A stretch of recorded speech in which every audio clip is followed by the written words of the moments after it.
बिस्मिल्लाहिर्रहमानिर्रहीम। अस्सलाम वालेकुम नाज़रीन, आप यूट्यूब चैनल देख रहे हैं। मैं इमरान खान हूँ। सबसे पहले हम बलूचिस्तान की बात करेंगे क्योंकि उस हवाले से बहुत सारी खबरें हैं।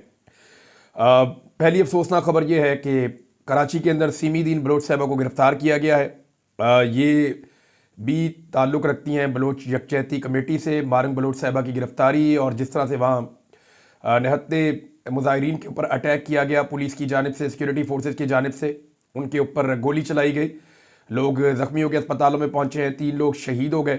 और उसके बाद पहिया जाम हड़ताल की कॉल दी गई। बलूचिस्तान में एहतजाज कर रही थी मारंग बलोच साहिबा, उनको और उनके साथियों को गिरफ्तार किया गया और जेल में बंद कर दिया गया 3 MPO के तहत।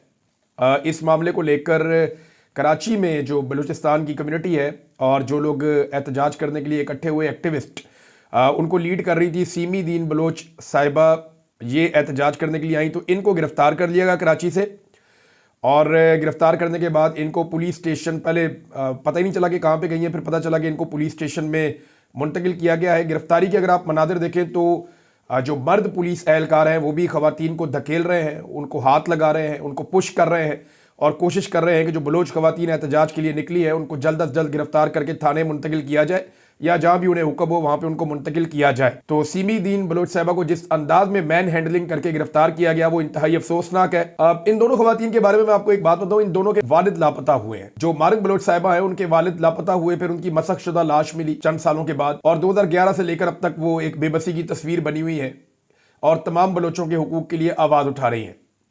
सीमी दीन बलोच साहिबा जो है वो भी बहुत लंबे अरसे से, लगभग 16 साल गालिबन हो गए हैं, उनके वालिद भी जबरी तौर पे लापता किए गए थे और वो एक सरकारी मुलाजिम थे, डॉक्टर थे, डॉक्टर दीन मोहम्मद, और उनको जबरी तौर पे लापता किया गया और वो आज तक बताया जाता है कि वापस ही नहीं आए।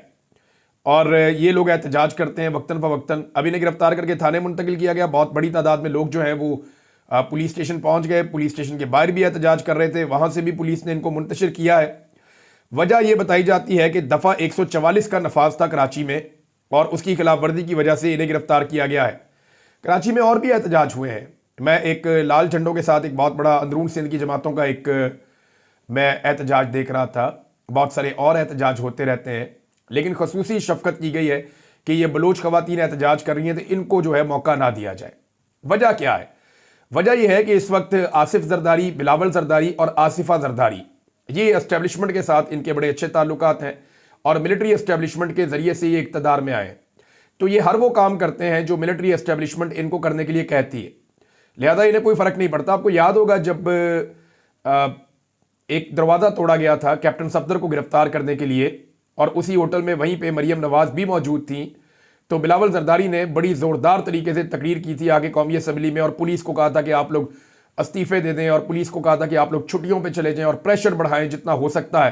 तो उस वक्त बिलावल ने बड़ी गेम की थी एस्टेब्लिशमेंट को दबाने के लिए, लेकिन अभी वो एस्टेब्लिशमेंट के बिल्कुल नक्शे कदम पे चलते हैं।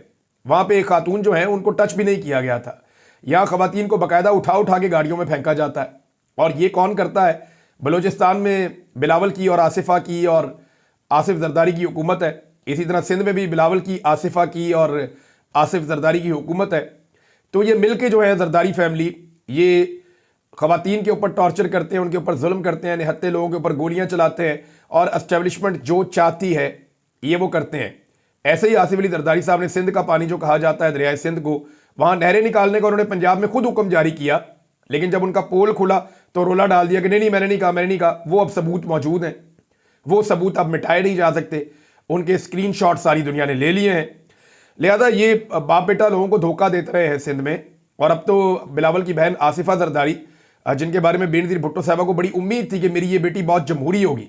मैं आसिफा की बड़ी कदर करता था हमेशा से, लेकिन जिस तरीके से उन्होंने MNA बनना कबूल किया, अपने सारे मुखालिफिन को गायब करवा के, गिरफ्तार करवा के, उनके कागजात मुस्तरद करवा के, जिस तरह जोर जबरदस्ती के साथ वो मेंबर कौमी असम्बली बनी है, मुझे इससे तकलीफ हुई। मुझे आसिफा जरदारी से और कोई जो है वो शिकवा या गिला नहीं है, लेकिन जिस तरह आसिफा जरदारी MNA मुंतखब हुई है या उन्होंने कबूल किया MNA मुंतखब होना का एस्टेब्लिशमेंट की और पुलिस की ताकत के जरिए से कि सारे ही MNA उठा लो, इसको इधर से पकड़ लो, उसको उधर से पकड़ लो, इसको गायब कर दो, इसके कागजात जो है वो नामजदगी मुस्तरद करवा दो। वो बेचारे MNA के रो पिट रहे थे कि जनाब हमने तो कागजात जमा करवाए थे, हम तो इलेक्शन लड़ना चाहते थे, हमें फारिग कर दिया गया। तो जिस तरह बिला मुकाबला आसिफा जरदारी को लाकर बिठाया गया कौमी असम्बली में, उससे मुझे पहली मर्तबा लगा कि इनके अंदर भी शायद जमहूरी सोच नहीं है और ये बेनज़ीर भुट्टो से उनके सारे बच्चे बहुत पीछे रह गए, बेनज़ीर भुट्टो बहुत आगे निकल गई थी। दफ़ा 144 की खिलाफ वर्जी, फिर खवातीन को गिरफ्तार किया गया और ये बार बार खवातीन के साथ करते हैं, ये बार बार करते हैं। जरदारी फैमिली का वतीरा है, ये जमहूरी होने का नाटक करते हैं, एक्चुअली ये लोग जमहूरी नहीं है। अख्तर मेंगल साहब ने एक बड़ा सीरियस स्टेटमेंट दिया, पहले मैं उनका ट्वीट आपको पढ़ के सुनाता हूँ अख्तर मेंगल साहब का, उसके बाद मैं आपको बताता हूँ कि उन्होंने एक फैसला किया है मेंगल साहब ने। वो फैसला क्या है आपके सामने रखता हूँ, लेकिन पहले आप ये देखें। अख्तर मेंगल साहब ये कहते हैं कि जनाब जरदारी और शरीफ साहब, मैं कभी नहीं भूलूंगा जब मरियम नवाज और फरियाल तालपुर को सरेआम रुस्वा किया गया, तब हम आपके साथ खड़े थे। सरेआम तो रुस्वा नहीं किया गया था, फरियाल तालपुर के ऊपर केसेस थे, उनको एक जेल से दूसरी में मुंतकिल किया गया था रात के वक्त, तो इसके ऊपर वैसे ये अच्छी बात नहीं थी, बुरी बात थी, लेकिन मेंगल साहब ने पूरा साथ दिया था पीपल्स पार्टी का। और मरियम नवाज साहबा को गिरफ्तार किया गया था करप्शन के मुकदमे में, जब वो नवाज शरीफ साहब को मिलने गई थी, तो इसके ऊपर भी वो कह रहे हैं रुसवाई है, लेकिन रुसवा इनको नहीं किया गया, बड़े प्रोटोकॉल के साथ और बड़े एहतराम के साथ इनको गिरफ्तार किया गया था। ये कोई कंपैरिजन बनता नहीं है, लेकिन फिर भी बड़े दिल के आदमी है अख्तर मेंगल साहब, तो वो ये कह रहे हैं कि सरेआम रुसवा किया गया, तब हम आपके साथ खड़े थे, क्योंकि हमारे लिए इज्जत सबसे पहले है और औरतों पर हमला हमारी आखिरी हद है। हमने हमेशा औरत की इज्जत पर सियासत से बालातर होकर खड़े होने का फैसला किया, लेकिन आज मेरी बेटियां सड़कों पर दुपट्टे के बगैर घसीटी जा रही हैं और आप नाके खामोश बने बैठे हैं, बल्कि इस गुनाह में बराबर के शरीक हैं। मैं ये कभी नहीं भूलूंगा, ये एक बलोच का वादा है। ये अख्तर मेंगल साहब ने एक वार्निंग दी है नवाज शरीफ को और जरदारी को कि हमने आपकी औरतों का एहतराम किया, हमेशा आपके साथ खड़े हुए, लेकिन हमारी औरतों को बगैर दुपट्टे के सड़कों पे घसीटा गया। मैं ये कभी नहीं भूलूंगा, ये एक बलोच का आपसे वादा है। ये अख्तर मेंगल साहब ने कहा। एक बड़ा फैसला अख्तर मेंगल साहब ने किया है, जो रिपोर्ट भी हुआ, वो ये कह रहे हैं कि बलोच खवातीन पर तशद्दुद और गिरफ्तारियां। बीएनपी का अख्तर मेंगल की क़यादत में वड से कोयटा तक लॉन्ग मार्च करने का ऐलान सामने आ गया है। अब सरदार अख्तर मेंगल जो है वो इसकी सरबराही करेंगे। उन्होंने हंगामी इजलास बुलाया अपनी पार्टी का और उसमें फैसला किया गया कि माओ, बेटियों और लापता अफराद के अहले खाना के खिलाफ तमाम जाली FIRs के मामले पर कायद बीएनपी के सरबराह सरदार अख्तर मेंगल की क़यादत में BNP रहनुमा और बलूचिस्तान के अवाम दीगर मुजाहिरों के साथ वड से कोयटा तक लॉन्ग मार्च करेंगे। उन्होंने कहा कि BNP मुश्किल की इस घड़ी में बलूचिस्तान की माओ और बहनों को तनहा नहीं छोड़ेगी। उन्होंने कहा, मैं वड से कोयटा तक एक लॉन्ग मार्च का ऐलान करता हूं जो हमारी बेटियों की गिरफ्तारी और हमारी माओ बहनों की बेहुरमती के खिलाफ है। मैं खुद इसकी क़यादत करूंगा। तमाम बलूच भाइयों, बहनों, नौजवानों और बुजुर्गों को दावत देता हूं कि वो इस मार्च में हमारे साथ शामिल हों। अख्तर मेंगल ने कहा, यह सिर्फ हमारी बेटियों की गिरफ्तारी का मामला नहीं है, ये हमारे कौमी वकार, हमारी गैरत और हमारे वजूद का सवाल है। जब तक हमारी माएँ, बहनें और बेटियां महफूज नहीं, हम भी खामोश नहीं रहेंगे। वैसे बलूचिस्तान के अंदर ना एक बड़ी ज़बरदस्त चीज़ है कि उनकी माएँ, बहनें और बेटियां जो हैं वो नौजवानों पे और सरदारों पे सबकत ले गई। उन्होंने पूरी की पूरी कंपेन संभाल ली। वो फ्रंट फुट पे आकर खड़ी हो गई इंसानी हकूक़ के लिए, जबरी गुमशुदगियों के खिलाफ, और उन्होंने रियासती जबर के खिलाफ खड़े होकर उसको चैलेंज कर दी। उन्होंने कहा, जी ये नहीं हो सकता कि आप हमारे लोगों को लापता करें और फिर वापस ही ना आए। तो वो सरदारों के ऊपर सबकत ले गई हैं, लेकिन सरदार अख्तर मेंगल जो हैं वो बाकियों से बेहतर हैं और उन्होंने कहा कि मैं अब एक लॉन्ग मार्च करूंगा, उसकी खुद क़यादत करूंगा, सारे लोग उसके अंदर शामिल हो जाए। अब नाज़रीन, इसमें खैबर पख्तूनख्वा के हवाले से भी खबर है, क्योंकि मैं लॉ एंड ऑर्डर पे भी बात कर रहा हूं, तो खैबर पख्तूनख्वा में 3 अजला ऐसे हैं जहां पे कर्फ्यू नाफिज करने का ऐलान किया गया है। ये 3 अजला मैं आपको बता देता हूं। इसमें टांक है, जनूबी और शुमाली वज़ीरिस्तान के इलाके हैं। यहाँ पे 25 मार्च को कर्फ्यू नाफिज किया जा रहा है। सुबह 6 बजे से शाम 6 बजे तक कर्फ्यू नाफिज रहेगा और यह भी बताया गया कि आप दूसरे रास्ते इस्तेमाल कर सकते हैं, लेकिन कुछ रास्ते बताए गए, इन रास्तों के ऊपर आपने बिल्कुल नहीं आना। मेरे ख्याल में कोई मूवमेंट है, उसकी वजह से शायद ये ऐलान किया गया है कि 25 मार्च को कोई बड़ी मूवमेंट हो रही है, जिसकी वजह से फिर ये इन इलाकों में या इन शहरों में कर्फ्यू नाफिज किया गया है सुबह से लेकर शाम तक। नाज़रीन, एक बहुत बड़ा ब्रेक थ्रू भी है हमारे पास, और वो ये है कि पाकिस्तान और अफगानिस्तान के बीच में ब्रेक थ्रू हुआ है और अफगानिस्तान और पाकिस्तान मिलकर दहशतगर्दी के मामले को अब हल करना चाहते हैं। ये बड़ी ज़बरदस्त बात है। तालिबान की TTP के हवाले से ताउन की यकीन दहानी उन्होंने करवाई है पाकिस्तान को, और ये ताल्लुकात बेहतर हुए हैं। ये एक बड़ा अच्छा ब्रेक थ्रू है। दोनों ममालिक ने इदारा जाती रवाबित का मुफस्सल प्लान तैयार किया है, जबकि अफगान तालिबान ने कलदम टीटीपी के मामले पर लचक दिखाते हुए पाकिस्तान के साथ ताउन की यकीन दहानी करवाई है। देखिए, मैं पहले दिन से ये कह रहा हूं कि यही वो रास्ता है जिस पर चल के दोनों मुल्क मिलकर दहशतगर्दों को ख़त्म कर सकते हैं, और दोनों मुल्क मिलकर ऐसे अनासर जो गैर रियासती अनासर हैं और वो दहशतगर्दी करते हैं, चाहे वो अफगानिस्तान में करते हैं चाहे वो पाकिस्तान में करते हैं, दोनों एक दूसरे के मफाद का ख्याल रखते हुए दहशतगर्दों को कुचल सकते हैं। और यही सही तरीका है। एक दूसरे के बॉर्डर के अंदर जाके बगैर एक दूसरे से कोऑर्डिनेशन किए अगर आप अटैक्स करते हैं तो इससे बदमज़गी पैदा होती है। हमारे बहुत सारे ऐसे दानिशवर थे, बहुत सारे ऐसे लोग हैं जो मुंह उठा के कह रहे थे कि हमला कर दो जी, काबुल को भी फतह कर लेना है, जनाब कंधार को भी फतह कर लेना है, बलूचिस्तान और पाकिस्तान के बीच में जो सैकड़ों किलोमीटर का एक बफर जोन बना देना है। ये ऐसी कहानियां इन्होंने सुनाई, इनसे बाहर आ जाएं। अब हकीकत की दुनिया में आए। हमने भी ये कहानियां माजी में बहुत सुनी है, हम भी इन कहानियों से गुमराह होते रहे हैं। आप ज़मीनी हकायक को देखिए कि ज़मीन के ऊपर ये मामला दो मुल्कों में है, और दो मुल्कों के जो सरहदी इलाके हैं वहां से दहशतगर्द मूव करते हैं। अफगानी इल्ज़ाम लगाते हैं कि पाकिस्तान की सरजमीन इस्तेमाल हो रही है, पाकिस्तान इल्ज़ाम लगाता है कि अफगान सरजमीन इस्तेमाल हो रही है। तो दोनों ममालिक अगर मिलकर ये जो कबायली इलाके हैं या जो पट्टी है बॉर्डर की, वहां पे ऑपरेशंस करें एक दूसरे की कोऑर्डिनेशन के साथ, तो दहशतगर्दी का नासूर खत्म हो सकता है। और यही वो तरीका है आगे बढ़ने का जो इमरान खान साहब भी बता रहे थे, जो मैं भी बड़े लंबे अरसे से अर्ज कर रहा था। लेकिन हमारे बहुत सारे ऐसे चूरन बेचने वाले लोग हैं जो चूरन बेच के चले जाते हैं और उसमें से निकलता कुछ नहीं और होना भी कुछ नहीं। नाज़रीन, नवाज शरीफ से मुलाकात की थी सदर सुप्रीम कोर्ट बार रऊफ अत्ता साहब ने, आपको याद होगा, अभी ये 2 दिन पहले की बात है। अब वो मौलाना फजलुर रहमान साहब से उन्होंने जाके मुलाकात की है। इसको आप समझें, मौलाना फजलुर रहमान साहब को उन्होंने कहा जी कि आप बलूचिस्तान के मामले में सारी पार्टियों को इकट्ठा करें, आपकी आदत करें, और कोई एपीसी टाइप का कोई आप वो बनाएं सिस्टम। ये क्यों कहा जा रहा है? मौलाना फजलुर रहमान साहब के बाद वो क्यों पहुंचे नवाज शरीफ से मुलाकात करने के बाद, ये बहुत इंपॉर्टेंट है, मैं आपको बताता हूं। लेकिन पहले बिलावल का स्टेटमेंट देखें। बिलावल ने दोबारा कौमी सलामती कमेटी के इजलास का मशवरा दे दिया। अब बिलावल ने दोबारा मशवरा दिया कौमी सलामती के कमेटी के इजलास का, और नवाज शरीफ से मिलने के बाद सुप्रीम कोर्ट के बार के सदर जो है वो पहुंचे हैं मौलाना फजलुर रहमान साहब के पास, और वो उनको जाकर कह रहे हैं जी आप बलूचिस्तान की जमातों को इकट्ठा करें और कोई हल निकाले मामले का और इस पर बातचीत करें। अब आपको यह समझना होगा कि यह क्यों किया गया। मामला यह है कि एस्टेब्लिशमेंट के लिए और इस हुकूमत के लिए बहुत बड़ा चैलेंज यह है कि अगर बलूचिस्तान के अंदर बलूचिस्तान की नुमाइंदा जमातें इकट्ठी हो जाती हैं और अपोजिशन की जमातों का एक इत्तेहाद कोयटा में इकट्ठा हो जाता है, तो उनका एलामिया बड़ा खौफनाक होगा। वो जबरी गुमशुदगियों के खिलाफ भी बोलेंगे, वो रियासती जबर के खिलाफ भी बोलेंगे, वो इंसानी हकूक की खिलाफ वर्जियों के खिलाफ भी बोलेंगे, वो मसकशुदा लाशों के खिलाफ भी बोलेंगे, वो बलूचिस्तान की महरूमियों के खिलाफ भी बोलेंगे, बलूचिस्तान के वसाइल के बारे में बात करेंगे, वहां के नौजवानों की तालीम, सेहत और रोजगार के बारे में बात करेंगे। जब ये सारी बातें होंगी तो एस्टेब्लिशमेंट की तरफ उंगलियां उठेंगी और इस हुकूमत के ऊपर उंगलियां उठेंगी, और बलूचिस्तान के मैंडेट की डेफिनेटली बात होगी। लोगों ने वोट कहीं और डाला, इक्तदार किसी और को मिल गया, लाके बटावे बिठा दिएंगे इक्तदार के अंदर।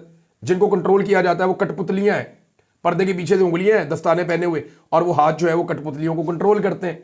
कठपुतलियां जो है वो कंट्रोल होती हैं क्योंकि मैंडेट तो इनके पास है नहीं। लिहाजा जब ये सारी बातें होंगी तो एस्टेब्लिशमेंट और हुकूमत के ऊपर दबाव पड़ेगा। इस दबाव से बचने के लिए वो ये चाहते हैं कि फजलुर रहमान साहब कर लें, क्योंकि फजलुर रहमान साहब दबाव को मैनेज भी कर लेते हैं, वो काम को जो है वो होम्योपैथिक भी कर देते हैं बड़े आराम से, और एलामिया अपनी मर्जी का भी जारी करवा देते हैं बड़े तरीके से। तो ये फजलुर रहमान साहब का खासा है, इसलिए उनको शायद आगे करने की कोशिश की जा रही है। बिलावल ने एक रास्ता और बताया एस्टेब्लिशमेंट को कि एक दोबारा से ना कौमी सलामती कमेटी की मीटिंग बुला के पीटीआई को दोबारा दावत दे देंगे, आओ जी बैठो हमारे साथ बात करो।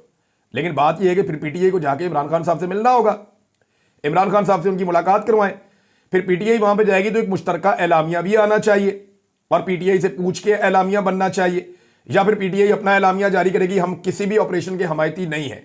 मैं आपको सीरियसली बता रहा हूं, मैं खैबर पख्तूनख्वा और बलूचिस्तान में रहा हूं, कई महीने वहां से गुजार के मैं आया हूं।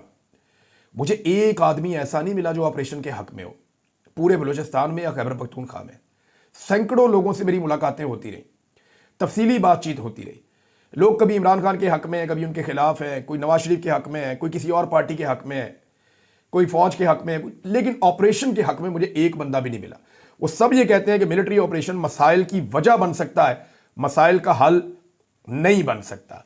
नाज़रीन, जेल के बाहर जो निकल के मीडिया टॉक होती है उस पर पाकिस्तान तहरीक इंसाफ तकसीम हो गई है, देखिए, इस पे सलमान अकरम राजा साहब ने जो एक स्टेटमेंट दिया वो भी मैं आपको बताता हूं, और एक जो पाकिस्तान तहरीक इंसाफ इसके बारे में बात कर रही है वो भी मैं आपके सामने रख देता हूं।